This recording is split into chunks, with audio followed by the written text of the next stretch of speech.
Melihat status quo pada masih perdebatan kali ini dengan adanya kehadiran kata mewajibkan orang tua untuk mengikuti tes kelayakan sebagai syarat memiliki anak, menurut pandangan saya pribadi ini menjadi salah satu hal yang berlebihan Dewan Jun terhormat. Karena sesuatu yang berlebihan ini tidak akan menghasilkan sesuatu hal yang baik Dewan Jun terhormat. Assalamualaikum warahmatullahi wabarakatuh. Selamat siang dan salam sejahtera bagi kita semua. Shalom, Om Swastiastu, Namo Buddhaya, salam kebajikan. Di siang terik ini, izinkanlah saya untuk memperkenalkan diri terlebih dahulu. Saya Satria Dwi Prakasa, saya merupakan representatif dari SMA Negeri 1 Purwakarta.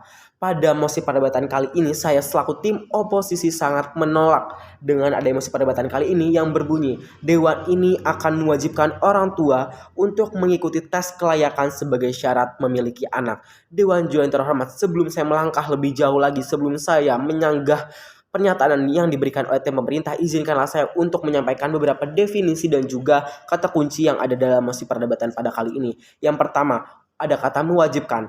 Mewajibkan ataupun wajib dapat diartikan sebagai harus dilakukan, tidak boleh ditinggalkan. Dalam konteks mosi perdebatan kali ini, orang tua ini diwajibkan dan tidak boleh meninggalkan tes kelayakan sebagai syarat untuk memiliki anak. Yang kedua, ada kata tes kelayakan. Tes kelayakan merupakan serangkaian tes seperti tes psikologis, tulis yang berfungsi ataupun bertujuan untuk menjadi standarisasi pencapaian kelayakan bagi orang tua yang mengikuti tes kelayakan ini.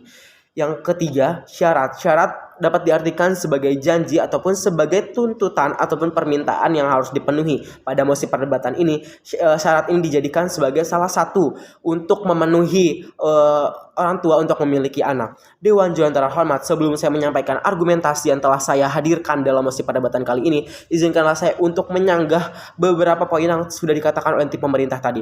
Yang pertama, ada kata kesalahan pola asuh, seperti pola asuh yang abusive, kasar, dan melenceng dari normalisasi pola pengasuhan. Memang hal tersebut tidak dibenarkan Dewan Jun terhormat. Namun yang terjadi secara realita yang ada, hal tersebut cukup memberikan dampak yang baik untuk pembentukan karakter dari si anak tersebut Dewan Jun terhormat. Hal ini dibenarkan apabila kegiatan ataupun pola asuh tersebut yang masih dilakukan dalam taraf ataupun tingkatan yang normal. Hal ini masih tentu memiliki dampak yang baik dalam pembentukan karakter si anak tersebut Dewan Jun terhormat.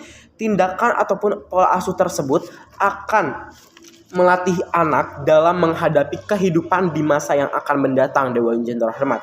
Karena seperti yang kita ketahui bersama, dinamika kehidupan terutama dalam dunia pekerjaan terbilang kehidupan yang cukup kasar ataupun cukup toksik Dewan Jun terhormat. Dengan adanya pola asuh tersebut akan melahirkan kepribadian anak yang siap pakai dan diimplementasikan dalam kehidupan di masa yang akan datang terutama dalam dunia pekerjaan Dewan Jun terhormat. Yang kedua, pemerintah ataupun tim pemerintah tadi menyebutkan bahwasannya agen pendidikan pertama ini adalah keluarga ataupun orang tua yang dijadikan sebagai pembentukan adanya nilai moral. Menindaklanjuti pernyataan tersebut yang disampaikan oleh tim pemerintah, hal tersebut tidak sepenuhnya benar Dewan Jun terhormat. Mengapa Dewan Jun terhormat? Karena banyak sekali anak-anak yang dapat diklasifikasikan ke dalam keluarga ataupun lingkungan keluarga yang sehat. Namun lingkungan dan pengaruh pergaulan anak tersebut dikatakan toksik, bisa dikatakan tes kelayakan tersebut bisa dikatakan sia-sia Dewan Jun terhormat. Karena pada aslinya anak-anak ini akan mudah meniru cara mereka bertindak dan berperilaku dari teman-teman dan lingkungan pergaulannya. Mereka akan mencerminkan perilaku yang mungkin karena memang mereka merasa satu pergaulan, satu pertemanan, mereka akan mudahnya mencerminkan perilaku-perilaku dari teman ataupun dari satu individu ke individu lain yang ada dalam satu pertemanan tersebut Dewan Jun terhormat. Oleh sebab itu, di sini akan melanjutkan beberapa poin-poin argumentasi yang akan saya tegaskan dengan adanya mosi perdebatan kali ini. Yang pertama, dengan adanya tes kelayakan sebagai syarat memiliki anak, apakah hal ini diyakini mampu mengurangi masalah salah pola didik anak di Indonesia? Karena pada dasarnya parenting ini akan muncul adanya rasa kasih sayang dari orang tua yang dimana sebuah rasa ataupun perasaan ini tidak akan mengenal tempat ataupun mengenal waktu Dewan yang terhormat. Bisa saja apabila si orang tua ini lulus dalam tes kelayakan ini, namun pada saat dia memiliki anak ataupun dia saat menghadapi seorang anak, si hasil tes ini tidak dapat diimplementasikan dengan baik dalam menghidupi ataupun mendidik si anak tersebut.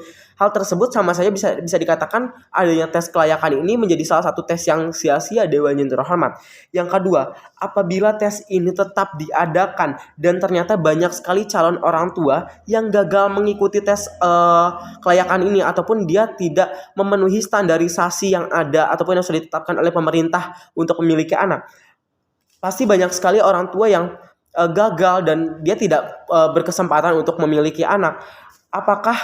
Apabila banyak sekali orang tua yang gagal dalam mengikuti tes ini, apabila gairah ataupun hasrat ataupun keinginan orang tua ini untuk memiliki anak menurun, bagaimana Dewan yang terhormat? Hal tersebut dapat berdampak ke populasi di negara ataupun di daerah itu tersendiri Dewan yang terhormat. Apabila mereka tidak memiliki hasrat ataupun tidak memiliki keinginan lagi, ini akan berdampak kepada populasi yang ada di negara itu tersendiri ataupun di daerah itu tersendiri Dewan yang terhormat. Seperti di sini saya akan mengambil contoh di negara Jepang. Orang tua di negeri Sakura ini sudah tidak memiliki hasrat ataupun keinginan untuk menikah, apalagi untuk memiliki anak Dewan yang terhormat.